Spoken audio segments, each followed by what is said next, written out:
Eh bien, salut à toutes et à tous. Merci de nous rejoindre pour ce débrief quotidien spécial Open d'Australie de Jeux C'était Podcast. Soyez les bienvenus.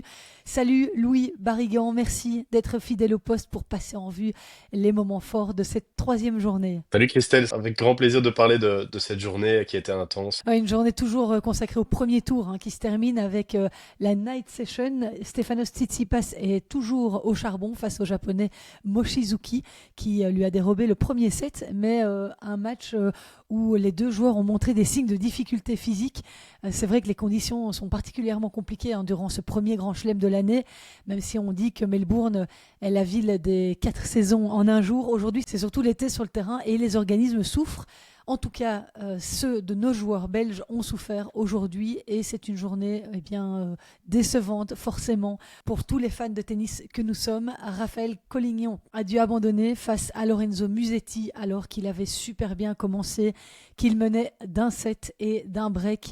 Et puis un peu plus tard, Zizou Bergs, lui, est allé jusqu'au bout de son match face à Hubert Hurkacz, mais il semblait lui aussi touché à partir de la fin du troisième set. Il a fait appel au kiné à plusieurs reprises et il n'a pas été en mesure de défendre totalement ses chances dans le quatrième set. Alors je te propose, Louis, de commencer par détailler un peu plus en profondeur le match de Raphaël Collignon qui était programmé sur la Margaret Court Arena au pire moment de la journée, sur le temps de midi, en plein cagnard. Chez nous aussi, c'était pas top, 1h30 du matin. Et ça s'est terminé sur le score de 4-6, 7-6, 7-5, 3-2 abandon donc en faveur de Lorenzo Musetti. Ce match face au numéro 5 mondial, il nous a fait vibrer jusqu'à environ 3h15, 3h30 du matin, quand Raphaël Collignon est parvenu à prendre les commandes de la rencontre en menant 6-4, 3-2, service à suivre. On l'a senti clairement capable de créer l'exploit, même si la route était encore longue, très longue, dans un match au meilleur des 5 sets, comme ça, en grand chelem, dans ces conditions. Mais malheureusement, au milieu du troisième set, le corps de Raphaël l'a lâché. Il a commencé à cramper, il a tenu encore pendant une dizaine de jeux où il jouait en 2 coups de raquette, le tout pour le tout, mais il n'était plus capable de se déplacer. Et alors, il a jeté finalement l'éponge à 3-2 dans le quatrième set. Quel dommage, quelle frustration, parce que si on regarde la physionomie du match, il devait remporter le deuxième set. Il s'est procuré 11 balles de break dans cette seconde manche. Musetti en a sauvé 9 avec l'aide de Raph sur 2-3 balles. Et c'est là que finalement le match a tourné. On ne va pas dire que Raphaël Collignon aurait gagné, mais c'est sûr que s'il avait pris ce deuxième set et mené 2-7-0, ça aurait été un autre match. Peut-être qu'il ne se serait pas autant tendu. Oui, c'est clair. Bon, déjà, c'était le premier match dans un tableau principal pour Raphaël Collignon ici à l'Open d'Australie. Et on se demande, voilà, comment est-ce qu'il va savoir appréhender aussi ce premier tour en début de saison. C'est vrai qu'il a très très bien joué la fin de la saison dernière et on le voit directement très agressif. Que ce soit au service ou dans le jeu, en coup droit, en revers, il va essayer de pousser Musetti à la faute, un peu comme il l'avait fait avec un Grigor Dimitrov. Il ne laisse pas le temps à l'Italien de mettre son jeu en place. Donc voilà, il commence parfaitement ce premier set et on se dit qu'il va dérouler. C'est ce qu'il fait. En fait, durant ce premier set, il conclut ça de la plus belle des manières, avec une longueur de balle qui franchement est impressionnante. Les commentateurs aussi d'Eurosport, parce que j'ai regardé le match sur Eurosport, étaient surpris. Ils connaissaient les qualités de Raphaël Collignon, mais est-ce qu'il savait faire ça contre le top mondial dans un grand chelem? On l'avait vu contre un Casper Ruud. Donc il n'y a pas eu de round d'observation dans ce premier set. Des fois, il peut être un peu crispé, il peut mettre 4-5 jeux avant de se mettre en route, et ça n'a pas été le cas. Il a servi en moyenne à 210 km/h, ce qui est exceptionnel. Oui, et ce qui était étonnant aussi, c'est de voir à quel point, mais je crois que c'est ça qui l'a beaucoup usé, à quel point il utilisait, tu l'as dit, son coup droit pour asséner des coups à Musetti. Mais le problème, c'est qu'il contournait tellement son revers que, en jouant comme ça, il allait forcément se fatiguer, puisque toutes les balles qui arrivaient dans son revers, il venait les chercher côté coup droit. Et c'est une débauche d'énergie au niveau physique qui lui a coûté cher. Et puis aussi, c'est vrai que dans les premiers jeux, il y a plein de moments où je me dis, mais pourquoi est-ce qu'il ne monte pas au filet? Parce que il se trace la voie pour aller vers l'avant et en fait au final il reste derrière. Et ça, j'en ai déjà beaucoup parlé avec Steve, notamment dans le podcast de fin d'année avec Steve et Philippe Dehaze. Et Steve me disait, tant qu'il reste derrière et qu'il n'ose pas avancer, ça ne peut pas fonctionner parce qu'il va dépenser trop d'énergie derrière, il va courir à droite, à gauche et il ne va pas pouvoir tenir. Et là, on a là la preuve par A plus B. C'est exactement ce qui s'est passé. Oui, oui, c'est clair. Et durant ce deuxième set, ouais, il garde un peu la même ligne directrice et on voit Moussetti qui ne se reprend pas non plus. On a Raphaël qui profite un peu des cadeaux donnés par Moussetti. Dans ce deuxième set, Lorenzo Moussetti va faire 24 fautes directes, ce qui est quand même vraiment énorme. Raphaël qui, dans ce deuxième set, comme tu l'as dit en préambule, va breaker l'Italien. On se dit, bon, il doit prendre ce deuxième set. Et puis malheureusement, il a un jeu de service où il sert un petit peu moins bien. Moussetti qui aussi reprend un peu d'ardeur. On voit qu'il regarde beaucoup son coach. Voilà, il essaie un peu dans ces moments-là, parce que c'était un moment qui était extrêmement compliqué pour lui, de trouver du réconfort. Donc voilà, Moussetti qui va re-breaker Raphaël Collignon. Et finalement, bon, ça va finir en tie-break. Ce tie-break qui est perdu par Raphaël. Et là, on se demande comment Raphaël va réagir, parce que c'est un deuxième set qu'il avait quand même parfaitement en main, hein. Ouais, le deuxième, il était pour lui. C'est vraiment là que tout se joue. Il a toutes les occasions. Pour finir, voilà, il perd un peu pied. C'est vrai que bon, il aurait dû profiter du fait que Musetti faisait beaucoup de fautes directes. Et puis dans le troisième, il commence à cramper à partir de 2, je pense, assez tôt dans le troisième set. Et là, c'est le tout pour le tout. Alors, j'ai cru à un moment donné que ça allait pouvoir marcher parce que contre Dominor en Coupe Davis, c'est ce qu'il avait fait. Il était sur une jambe et il avait joué tellement relâché que tout rentrait. Et c'est comme ça qu'il avait été chercher l'Australien. Bon, ici, on savait qu'il devait encore tenir quand même 2 sets à ce niveau-là, alors qu'il savait à peine bouger. Ça semblait quand même difficile, mais il a tenu le choc jusqu'à 5-5. Musetti a quand même sauvé une balle de 6-5, je pense, dans la troisième manche. Mais là, son corps le lâche complètement. Et c'est dommage parce que j'ai trouvé que son attitude n'était pas spécialement... Alors oui, ok, il avait mal, mais il a beaucoup montré à son adversaire le fait qu'il souffrait physiquement. Et ça, je pense qu'il doit apprendre à ne pas montrer, même s'il est en souffrance, parce que directement, évidemment, Musetti en a profité et s'est engouffré dans la brèche. Effectivement, il montre beaucoup et peut-être trop à son adversaire. Il a trop montré à Musetti, même ses signes d'agacement. Déjà dans le deuxième set, voilà, il sert. On sait que c'est une partie très importante du jeu de Raphaël. Et il est gêné par le soleil. Alors Steve lui dit, le soleil c'est pour les deux. Donc allez, mets-toi dedans et concentre-toi. Et effectivement, même dans ce troisième set, il est sérieux pendant toute une partie. Et puis en fait, on voit qu'il dégoupille un petit peu. Il sent qu'il perd un petit peu le match. Mais donc, est-ce que c'est cet agacement qui a provoqué ces crampes et cette inquiétude d'avoir en fait déjà loupé l'occasion? Est-ce que c'est aussi l'hydratation peut-être qui a été mal faite avant? Ça, c'est quelque chose qui devra forcément analyser, parce que c'est pas normal que ça arrive plusieurs fois et à chaque fois lors de très gros matchs. Mais oui, et en plus, il est en compagnie pour la première fois de son préparateur physique, Alexandre Blervac. Et j'ai essayé d'avoir une petite réaction d'Alexandre par rapport justement à ses soucis physiques sur le terrain. Il m'a malheureusement pas encore répondu. Et là, ça va être la nuit à Melbourne. Mais si jamais j'ai des nouvelles, bien sûr, on vous en fera part. Mais voilà, c'est dommage parce que au niveau tennistique, ce qui est rassurant, c'est de voir à quel point Raphaël a tenu la dragée haute au numéro 5 mondial. C'est ce que j'ai envie de retenir, même si évidemment il y a des inquiétudes par rapport à ces crampes, les mêmes qu'avait eu peut-être Zizou il y a 2 ans lors de son premier Australian Open face à Tsitsipas. Il y avait de la place et en 2-7, ce serait peut-être passé. Oui, oui, et puis voilà, c'est comme tu le dis, tennistiquement, je pense il y a pas de doute. Après, on le sait, un joueur de tennis complet, ben, c'est un joueur de tennis qui est aussi fort dans la tête. C'est ce qui devra peut-être aussi améliorer. Il réfléchit beaucoup, Raphaël, on le sait. Il cogite beaucoup. Donc, l'aspect tennistique, il a. Lorenzo Musetti, d'ailleurs, et je finis avec ça sur ce match. Il l'a dit, je m'attendais à un match très compliqué. Je connais Raphaël, je connais son jeu. Il a fini l'année dernière en boulet de canon, mais il est content, voilà, d'avoir surpassé ce gros obstacle quand même, parce que Lorenzo Musetti, il a eu chaud et dans tous les sens du terme. C'est vrai que Raphaël Collignon disait lors de l'interview d'après-match qu'il n'avait peut-être pas assez d'expérience de ces grosses rencontres en Grand Chelem dans ces conditions-là, mais les autres joueurs de sa génération et des plus jeunes encore font aussi face à ce genre de difficultés et arrivent à les surmonter. Sûr. Alcaraz est plus jeune que lui. C'est là où on se demande comment est-ce qu'ils font pour se préparer au mieux physiquement. On voit qu'il y a quand même ici une grosse différence. C'est clair. Et puis aussi, il faut peut-être mettre en évidence le fait qu'Alcaraz, bon, ben, il est peut-être programmé à être champion dès ses 18 ans.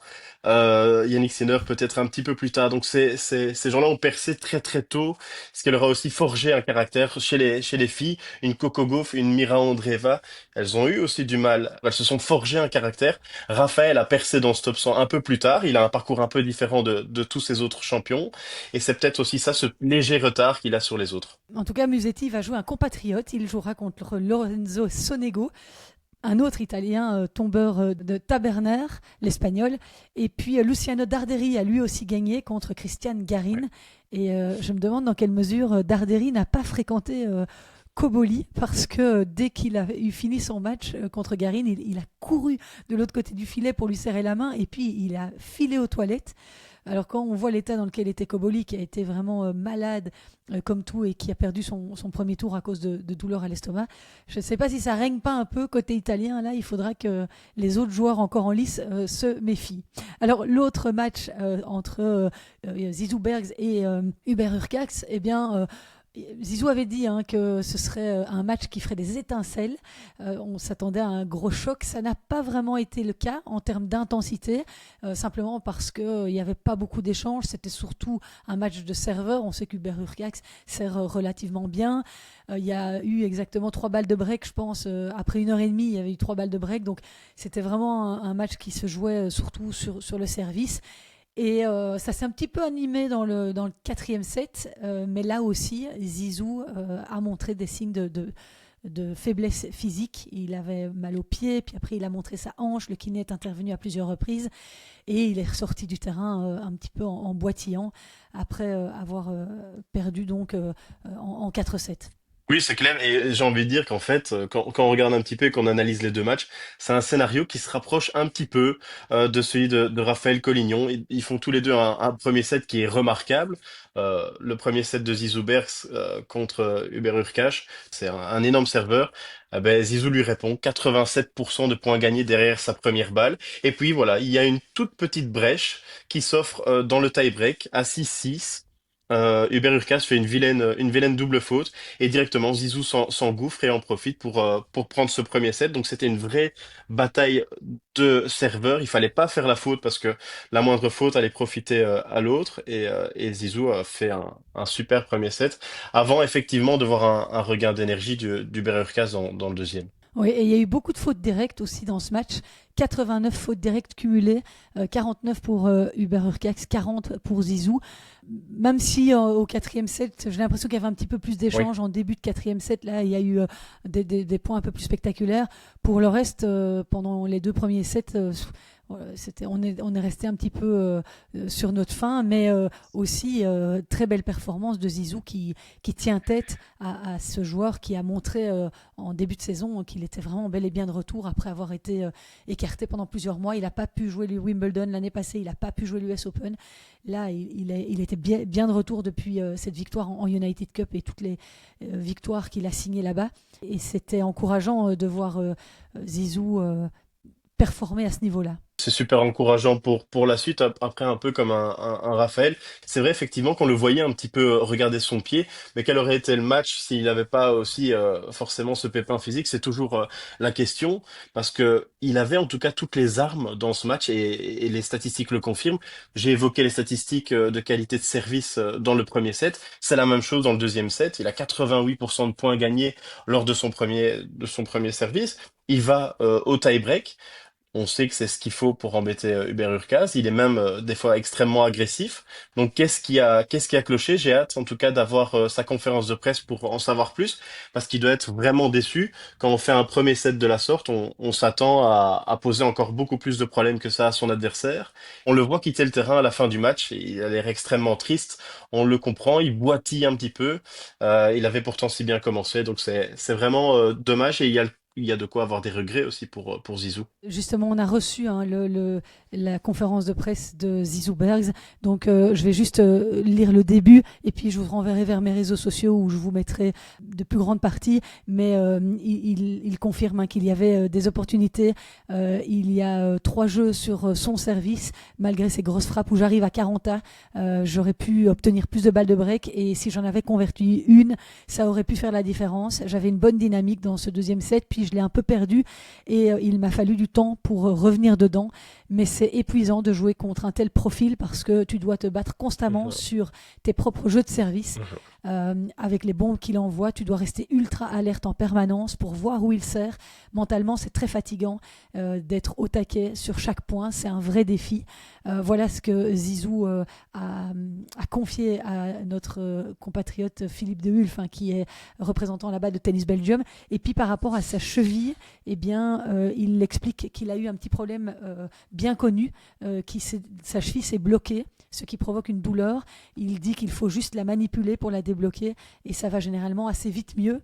Et puis au 4e set, il dit qu'il a de nouveau ressenti une pointe au niveau du fléchisseur de la hanche, qu'il doit encore vérifier ce que c'est, mais que c'est tombé au pire moment parce qu'il ne pouvait plus faire ses petits sauts d'allègement. Il dit j'ai pris des antidouleurs et j'ai pu reprendre mes appuis quelques jeux plus tard, mais c'était vraiment le pire moment que ça arrive à ce moment-là dans le 3e set. Donc voilà, qui explique un petit peu mieux. C'est du direct, ce qui se passe dans le clan de Zizou. Et je vous mettrai tout ça, bien sûr, sur mes réseaux sociaux. Et pour les abonnés premium de GZT Podcast, vous aurez l'interview dans son intégralité.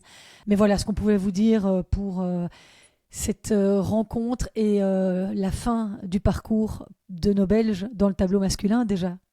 Oui, c'est malheureux parce qu'on se voyait forcément, nous aussi, continuer notre podcast avec eux le plus longtemps possible, en tout cas durant cet Australian Open. Et c'est deux petites déceptions qui surviennent via des blessures.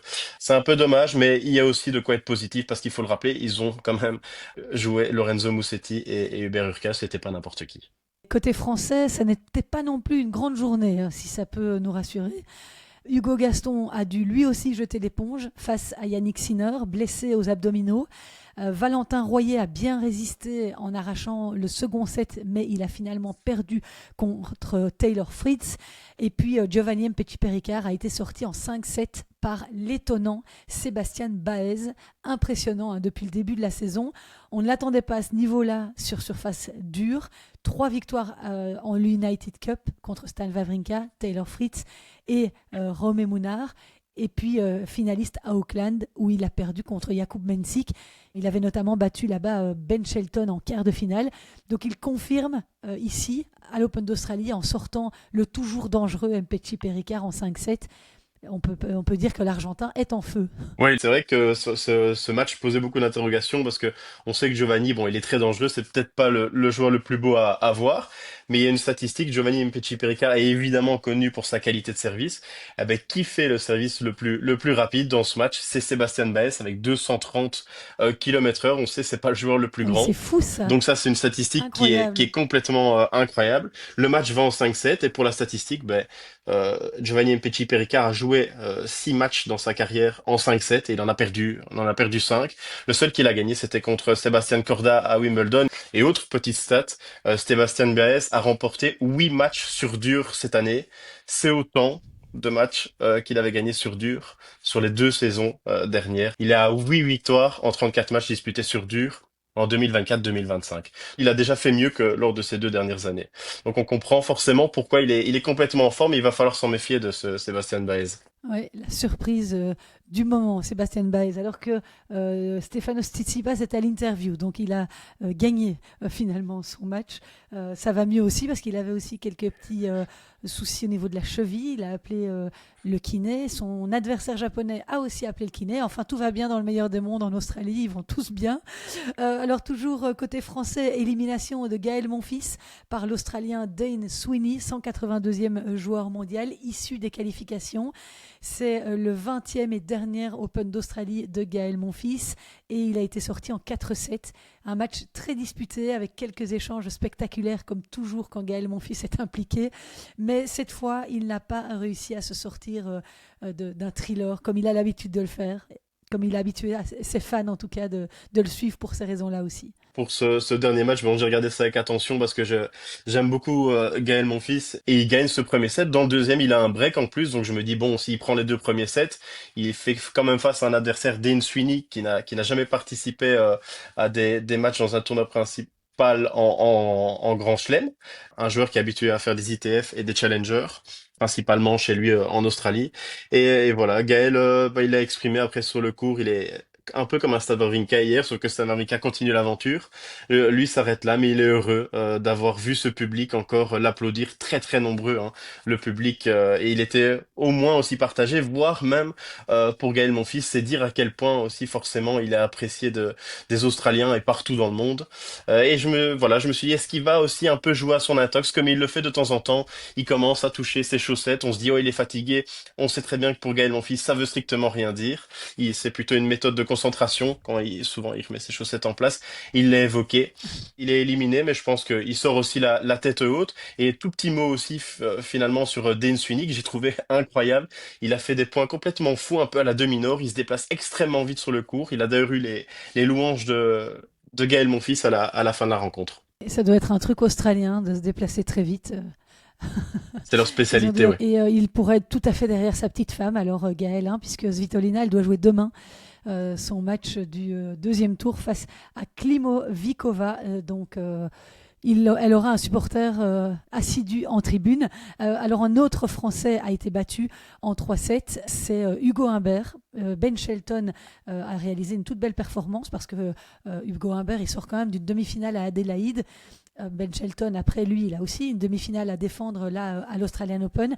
Mais pour rappel, il a été out une bonne partie de la saison 2025 puisqu'il s'est blessé à l'épaule et il avait dû abandonner contre Manarino à l'US Open, ce qui lui a coûté finalement sa fin de saison. Donc, belle performance là-bas de Ben Shelton. Super grosse performance. Je m'attendais à un match beaucoup plus serré que ça et que Hugo Humbert soit plus présent. Mais Ben Shelton l'a aussi évoqué. J'étais préparé. Je connais évidemment la qualité d'Hugo Humbert, un gaucher tout comme lui. Et il s'est dit, bon, voilà, j'étais préparé à jouer un match en 5-7. C'est peut-être une des têtes de série les plus compliquées à affronter lors de ce tournoi. Finalement, il s'en sort extrêmement bien. Donc, performance très impressionnante, en tout cas de Ben Shelton.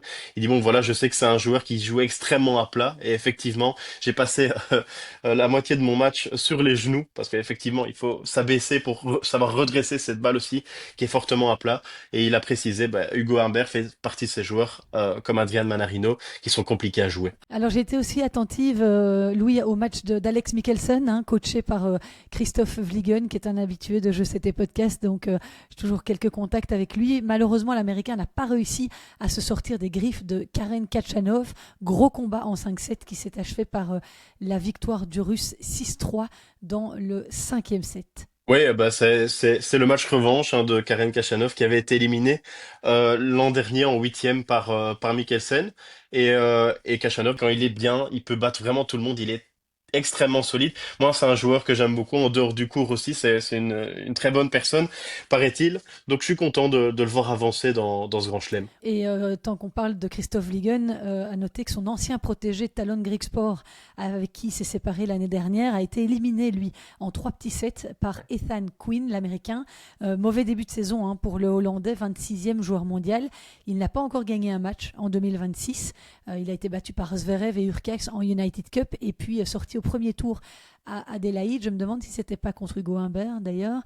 Et ici, voilà, 3 petits sets contre Quinn, qui est classé une 60aine de places derrière lui au classement. Donc dur pour le contingent français. Et puis on a une surprise lors de cette troisième journée aussi avec l'élimination de Joao Fonseca en 4-7, battu par Elliot Spizzirri, cet Américain qui a été au collège au Texas avec Pierre-Yves Bailly et qui était d'ailleurs dans son box à Bruxelles pour un petit peu l'épauler. Ouais. Là, il a signé vraiment une toute belle performance face à Joao Fonseca. Mais finalement, avec ce que tu expliquais dans le premier podcast, les soucis de dos du Brésilien, est-ce que c'est vraiment une surprise de le voir éliminé au premier tour? Non, sincèrement, quand je regardais cette affiche, elle était simplement pleine d'incertitudes du côté de Joao Fonseca. On savait pas ce qu'il en était de son dos. Pour rappel, voilà, il a une blessure au dos il nous en a fait part ici, il y a peut-être maintenant du coup 3 semaines. Il a fait des tests, il a fait un scanner. Il avait peur d'avoir une fissure au dos, ce qui serait extrêmement pénible pour la suite de sa carrière. Ce n'est pas le cas, mais depuis qu'il est jeune, il souffre fortement du dos. Donc, à voir comment ça va évoluer, parce que on a longtemps considéré Joao Fonseca comme la petite troisième pièce du puzzle qui viendrait se mêler à la lutte entre Alcaraz et Sinner. On espère en tout cas que ça va en s'améliorant. Ouais, et il déplace toujours des foules, Joao Fonseca, partout où il va, il y a toujours un public, quel que soit le continent, quel que soit le stade. Ça, c'est chouette aussi à voir pour le tennis. Il est sympa, Joao Fonseca. On espère vraiment qu'il va se reprendre dans la suite de sa saison. Alors, Jakub Mensik s'est sorti d'un thriller en 5-7 face à Carreño Busta. Le vainqueur de Auckland s'est battu comme un lion et il a montré toute sa force mentale parce qu'il était mené 2-7-1. Belle performance là du Tchèque. Ouais, il fait une super performance et j'ai les statistiques ici devant moi. Il réalise 85 points gagnants, mais 79 fautes directes. Donc c'est vraiment un peu les opposés, un peu contradictoires. C'est vraiment le match des écarts. Carreno, lui, est à 40 points gagnants pour 47 fautes directes, donc un peu plus stabilisé. Match de 4h13. Et statistique incroyable que j'ai relevé ici de l'année dernière. L'année dernière, il est battu en 5-7 par Rocha à Roland Garros, puis il est battu par Blanchet à l'US Open, et il avait été battu par Fokina après avoir eu 2 balles de match lors de cette Australian Open 2025. Donc il s'en sort enfin en 5-7 en Grand Chelem. Jakub Mensik qui avait fait, on le rappelle ici des dernières semaines, qui était fantastique, avec une qualité de service qui était vraiment impressionnante. Et pour clôturer ce chapitre masculin, eh bien, on aurait bien voulu vous parler évidemment du match de Yannick Sinner un peu plus longuement, mais quand je vous ai évoqué le forfait de Hugo Gaston, bah, évidemment, il n'y a pas grand-chose à dire. C'était 6-2, 6-1, il n'y a pas eu match, donc on verra Sinner au prochain tour. D'ailleurs, contre qui il doit jouer Yannick Sinner au prochain tour? Tu sais de tête, toi, Louis? Il va affronter James Duckworth, l'Australien Yannick Sinner. À mon avis, ce sera encore une night session. Donc c'est bien aussi là pour les organismes, les night sessions. Hein. Novak Djokovic, je pense qu'il va s'en enfiler aussi parce que premier soir c'était le cas. Et c'est autre chose de jouer dans une arène en soirée plutôt que comme Raphaël Collignon aujourd'hui sur le temps de midi en plein cagnard. Depuis que Sinner est entré dans le top 50, il est invaincu face aux joueurs classés en dehors du top 20. Donc il a 32 victoires, 0 défaites contre tous les membres du top 20 depuis qu'il est dans ce top 50. Donc évidemment, dès qu'il rencontre des adversaires comme Hugo Gaston, on le sait en plus qui a été blessé, il n'a pas pu faire les matchs par équipe cet hiver, ben ça simplifie évidemment les choses. Et maintenant, Louis, je te propose de regarder ce qui s'est passé dans le tableau féminin. Alors chez les femmes, eh bien, il y avait encore 3 matchs qui se jouaient en night session jusqu'à il n'y a pas longtemps.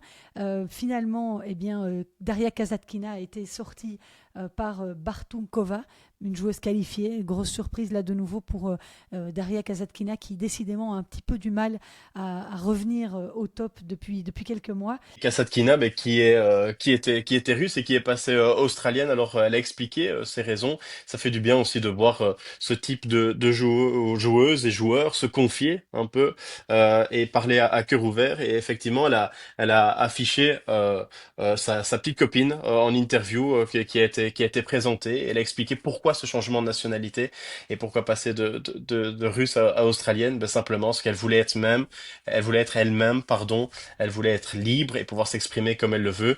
Et elle a trouvé ce pays formidable qui est l'Australie pour l'accueillir. Et elle remerciait d'ailleurs tous les gens qui avaient rendu ce changement de nationalité possible. Et grand big up aux Australiens pour avoir une telle ouverture d'esprit. C'est super et on espère qu'elle performera aussi sous les couleurs australiennes Daria Kasatkina, évidemment, qui a été coachée longtemps par Philippe Dehaze, hein, notre consultant sur Jeux C'était Podcast. Ce à quoi on vient d'assister aussi, c'est la qualification de Naomi Osaka, dont l'entrée sur le court a été particulièrement remarquée. La japonaise aura l'occasion de remontrer son superbe outfit puisqu'elle a gagné en 3-7 face à Antonio Ruzic, classé 65e à la WTA. Ça n'a pas été facile, elle a dû batailler en 3-7. Mais alors cette tenue, Louis, il n'y a que elle pour faire ça. On Hein. l'avait déjà vu vêtir une tenue comme ça lors de l'US Open où elle avait un petit nœud dans son dos. Effectivement, ici, cette tenue un peu qui fait penser à une mariée. Ça n'a pas été facile, mais ce qu'on peut dire, c'est qu'elle s'est pas pris les pieds dans sa robe, en tout cas, parce qu'elle finit par gagner. Mais elle finit par gagner en 3-7. Donc, pas un match facile et son adversaire, Antonia Ruzic, a fait vraiment une forte impression. Et à chaque fois, elle garde la moitié de son outfit pour faire l'échauffement. Je ne sais pas comment elle fait. À l'US Open, c'était un énorme nœud comme ça dans son dos. Je ne sais pas comment elle arrive à claquer un revers comme ça, mais bon, au moins on parle d'elle et c'est sûr que ça a fait le tour des réseaux sociaux. Si vous voulez aller jeter un œil, c'était très élégant, très joli. Alors dans les autres résultats de la nuit, il y a une surprise, l'élimination de Leylah Fernandez par Janice Jen, jeune joueuse indonésienne de 23 ans qui est devenue pro en 2024 après une très bonne carrière universitaire aux États-Unis. Elle a grimpé jusqu'à la 53e place mondiale en simple au mois de novembre ici 2025, ce qui fait d'elle la joueuse indonésienne la mieux classée actuellement. Et elle a éliminé donc Leylah Fernandez, tête de série à Melbourne. La tenante du titre, Madison Keys, n'a pas eu facile. Elle a été bousculée dans le premier set par Olinikova. Elle était d'ailleurs menée 0-4 avant de se ressaisir, Madison Keys. Jamais évident de défendre un titre et d'arriver en tant que championne du dernier Australian Open. Oui, bah, elle évoquait elle-même en conférence de presse d'avant-tournoi. Elle dit, bah, je viens ici et j'ai un autre statut. Évidemment, je viens de remporter cet Australian Open. Alors, ce qu'elle attendait en premier, bah, c'est de voir son nom inscrit dans le fameux couloir qui mène au cours central. Il y a tous les noms des anciens vainqueurs. Elle voulait voir son nom et l'envoyer à sa maman. Et elle disait qu'elle forcément, elle sentait aussi qu'on l'attendait au tournant en tant que vainqueur de cette année 2025 où elle avait extrêmement performé en battant Mira Andreeva et Sabalenka, on le rappelle, en finale. Donc elle commence cette partie, je la sens un petit peu crispée en tout cas, et ça peut évidemment se comprendre. Son adversaire qui est habitué à faire des moonballs, donc forcément c'est ses grands coups lobés, jamais facile à jouer. Elle a fini par s'y habituer et gagner cette 6-6-1. Toujours dans le tennis féminin, les moonballs, c'est la spécialité. Ça passe aussi pour Rybakina, qui a sorti Kaya Juvan 6-4, 6-3, une de celles que j'ai épinglées moi pour la victoire finale. Elena Rybakina, elle affiche un bilan de 7 victoires pour aucune défaite au premier tour de l'Open d'Australie. Elle a remporté 11 victoires consécutives, dont 7 contre des joueuses du top 10 pour clôturer la saison 2025. Et alors, elle a remporté évidemment ses WTA Finals sans jamais connaître la défaite. Pour l'instant, elle a remporté 14 de ses 15 derniers matchs. Et puis, elle connaît bien les cours australiens. Elle a été finaliste en 2023, donc une vraie concurrente pour le titre. Elena Rybakina, elle affrontera Varvara Gracheva au deuxième tour, une Française tombeuse de Victoria Golubic en 3-7, score très étrange, 6-1, 2-6, 6-1. Je ne sais pas très bien comment s'est passé ce match, j'ai pas eu l'occasion de le voir, mais c'est toujours des scores qui sont étonnants. Incroyable performance aussi de Laura Siegemund qui a réussi à battre Ludmila Samsonova alors que l'Allemande était menée 6-0 dans le premier set. On sait bien qu'avec Siegemund, il ne faut jamais laisser tomber parce que c'est une warrior et à son âge, elle continue à signer de beaux exploits. Et puis une ancienne numéro 1 mondiale a tiré son épingle du jeu, c'est Pliskova qui a battu Sloane Stevens 7-6, 6-2. Karolina Pliskova menait 5-1 dans le premier set, mais elle a finalement dû le terminer au tie-break. Et puis, elle a déroulé dans le deuxième set. C'est la première participation de Pliskova à un tournoi du Grand Chelem depuis 2024. Et pour rappel, bah, Sloane Stephens qui est une gagnante de Grand Chelem, elle a gagné l'US Open en 2017. Eh ben, elle n'avait plus gagné un match avant de participer à cet Open d'Australie depuis Wimbledon 2024. Ce qui est une statistique complètement folle. Ça fait un peu bizarre, parce qu'on se dit toujours sur Sloane Stephens, on garde toujours le nom en tête pour les amateurs de WTA. On s'attend toujours à ce qu'elle fasse quelque chose. Elle peut être surprenante. Et encore une fois, elle déçoit un petit peu. Alors c'est ici que prend fin notre petit tour d'horizon du jour. Demain, on aura un Belge sur les cours, mais en double, Joran Vliegen et Ariel Behar, qui n'auront pas la tâche simple, puisqu'ils vont jouer contre les têtes de série numéro 1 du tableau du double, Julian Cash et Lloyd Glasspool. Donc gros défi là pour eux, puisqu'ils sont tête de série numéro 1. Bonne chance, Joran. On suivra ça. On vous en fera part évidemment dans le podcast de demain. Je te dis déjà à demain, Louis, pour les deuxièmes tours. Il y aura un petit peu moins de matchs Oui, à moins suivre. de matière à débriefer. Maintenant, bon, je vais aller me reposer parce que j'entends encore les ubi que j'ai écouté pendant plusieurs heures qui restent dans la tête. Donc on va un peu se reposer et revenir demain en forme. Et Raphaël, il a joué de 1h30 du matin à 5h30. Donc la bonne nuit bien Ouais, réparatrice. non, ça va être important. C'est vrai que les horaires ne nous facilitent pas toujours la tâche, mais ici ça va, ça va être allégé. On reste digne dans l'effort. Merci beaucoup à tous d'avoir été au rendez-vous. J'espère que ce podcast quotidien vous plaît. N'hésitez pas à nous laisser un petit commentaire sur les réseaux sociaux ou bien sur YouTube. On en a quelques-uns d'ailleurs.